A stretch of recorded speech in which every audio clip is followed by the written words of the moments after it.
So hello everyone and I welcome you all on my YouTube channel and I think कि आप सब लोग videos को enjoy कर रहे होंगे। सो आज इस वीडियो सीरीज़ का जो हिस्ट्री ऑफ द कॉन्स्टिट्यूशन है उसका लास्ट पार्ट है और आज हम जानेंगे ड्राफ्टिंग कमेटी के बारे में जो एक मेन बॉडी थी जिसने हमारे देश का कॉन्स्टिट्यूशन लिखा था। So stay tuned.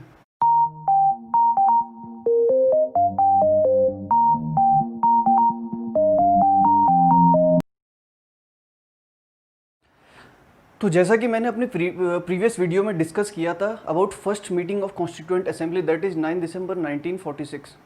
तो उसके बाद क्या हुआ था, ड्राफ्टिंग कमेटी बनाई गई थी। अब आप लोग में से कुछ लोग सोचेंगे कि यार व्हाट इज़ ड्राफ्टिंग कमेटी, तो let me tell you that जो ड्राफ्टिंग कमेटी थी ये आप इसको एक मेन बॉडी कह लीजिए। इनका फंक्शन था कॉन्स्टिट्यूशन बनाना। इसके बहुत सारे मेंबर्स थे बट हमको उनके बारे में नहीं जानना, हमको जो मेन मेंबर थे उनके बारे में जानना है, दैट इज़ भीमराव अम्बेडकर साहब। ठीक है, आपने इनका नाम भी सुना होगा। ही वो चेयरमैन ऑफ ड्राफ्टिंग कमेटी। ठीक है, तो क्या हुआ, अब यार चेयरमैन ऑफ ड्राफ्टिंग कमेटी है तो ड्राफ्टिंग कमेटी के पास काफ़ी ज़्यादा वर्कलोड था।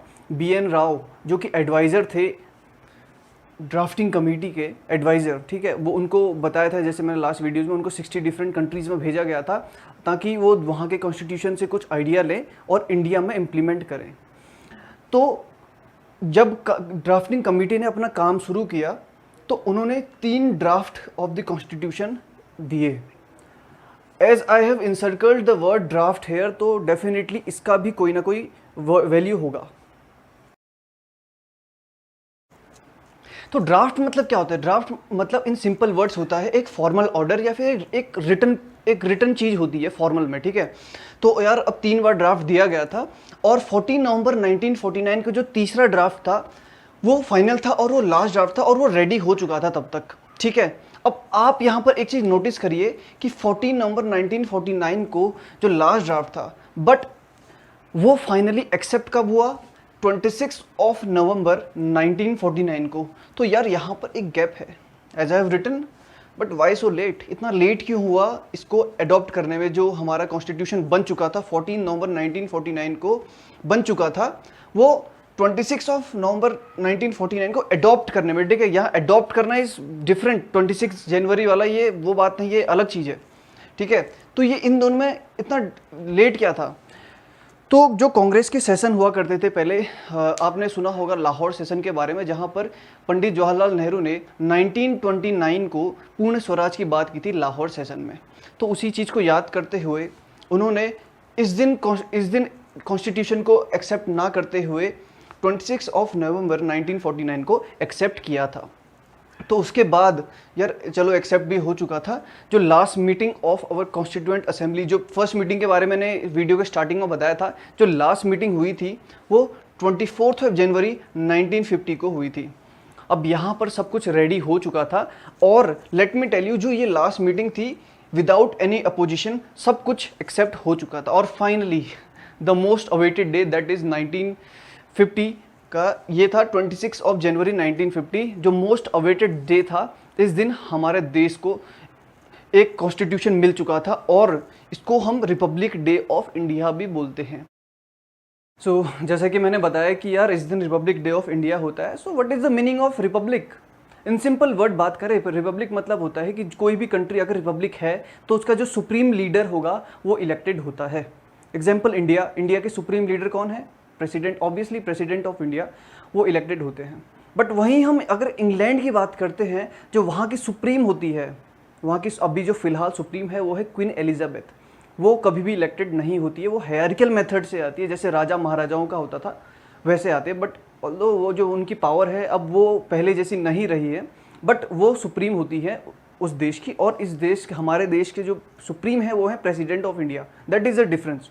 नाउ मूविंग फर्दर, अब हम इसके बाद, अब ये हमारा कॉन्स्टिट्यूशन तो सब कुछ बन चुका है, लागू भी हो चुका है। अब इसके बाद हम इंसाइट इसके बारे में जानेंगे, अब हमारे कॉन्स्टिट्यूशन के बारे में जानेंगे कि इसके कुछ एक फैक्ट क्या क्या है, इनके खास बात क्या क्या है। So now moving on further, तो अब हम कुछ फैक्ट के बारे में बात करेंगे कि जो हमारे कॉन्स्टिट्यूशन से रिलेटेड है। तो देखिए, जो सबसे पहला फैक्ट है वो है, एक लंबी सी डेट लिखी है, व्हाट इज़ दिस? तो क्या हुआ था, जो हमारा फाइनल ड्राफ्ट था जब वो पहले दिन से बनना शुरू हुआ था, और जब वो लास्ट में ख़त्म हुआ था, उस पूरे ड्राफ्ट को बनने में 2 ईयर्स 11 मंथ एंड 17 डेज लगे थे विथ 11 सेशंस। काफ़ी लंबा ड्यूरेशन है। और एक और बात यहाँ मैं ऐड करना चाहूँगा कि जो हमारा ड्राफ्ट था वो पूरे दुनिया का सबसे लॉन्गेस्ट ड्राफ्ट था, ठीक है। इस पूरे ड्राफ्ट को बनने में टोटल 64 लाख रुपीज़ लगे थे। अगर आप सोच रहे हैं कि ये बहुत कम है, so let me tell you कि ये उस टाइम के 64 लाख रुपीज़ बहुत ज़्यादा थे अभी के कंपैरिजन। अभी अगर ये इसको अगर हम इक्वलाइज करें तो ये करोड़ में आती है इसकी वैल्यू। और जो हमारा नेशनल फ्लैग है, 15 अगस्त या 26 जनवरी को हम शान से तो झंडा पकड़ लेते हैं, लेकिन क्या हम ये जानते हैं कि उसको डिज़ाइन किसने किया था और वो कब अडॉप्ट किया गया था? तो हमारा जो नेशनल फ्लैग है वो 22 जुलाई 1947 को अडॉप्ट किया गया था और जो वो डिज़ाइन किया गया था पिंगाली वेंकैया द्वारा, ठीक है। ये काफ़ी कम लोगों को पता होता है, शायद अब आपके दिमाग में ये चीज़ रह जाए। और नेशनल एंथम और नेशनल सॉन्ग डिफरेंस आप सभी को पता ही होगा, नेशनल एंथम कौन सा है, नेशनल सॉन्ग कौन सा है। तो जो हमारा नेशनल एंथम था वो लिखा था रविंद्रनाथ टैगोर जी ने, और ये कौन है इनके बारे में बताना मतलब अपनी बेइज्जती है, शायद आपको पता ही होगा। और ये नेशनल सॉन्ग है बंकिम चंद्र चटर्जी द्वारा लिखा गया था और इन दोनों को अडॉप्ट किया गया था 24 जनवरी 1950। और भी बहुत सारे फैक्ट हैं, अगर हम गूगल करेंगे तो हमको बहुत सारे फैक्ट देखने को मिलते हैं। तो हम ये सिर्फ बेसिक के बारे में बात करें जो हमें एक जनरल वे में पता होना चाहिए, ताकि हमें अपने कॉन्स्टिट्यूशन के बारे में पता तो चले। भले ही हम पॉलिटिकल साइंस के स्टूडेंट नहीं हैं, बट अगर हमको थोड़ी सी भी अपर नॉलेज है हमारे कंट्री से रिलेटेड, तो ये तो हमारे लिए अच्छी बात है। So thank you very much guys for your kind support. And अब taking break from this polity part, अब हम पॉलिटी पार्ट को कुछ टाइम के लिए छोड़ के जो मैं अब अगली 2 या 3 वीडियोज़ लाऊंगा वो फिटनेस से रिलेटेड लाऊंगा। बिकॉज कुछ मिथ्स होती हैं हमारे अगल बगल में, हमसे सुन लेते हैं भाई हम एक्सरसाइज करते हैं तो कुछ बोलते हैं भाई जितना ज़्यादा पसीना आएगा उतना ज़्यादा फैट लॉस होता है, या फिर कुछ बोलते हैं कि यार मैं मोटा नहीं हो रहा हूँ, मैं पतला नहीं हो रहा हूँ, कितनी भी डाइटिंग कर लूँ या कितना खाना छोड़ लूँ। तो उससे उस चीज़ से रिलेटेड एक मिथ बस्टर टाइप एक वीडियो आएगी।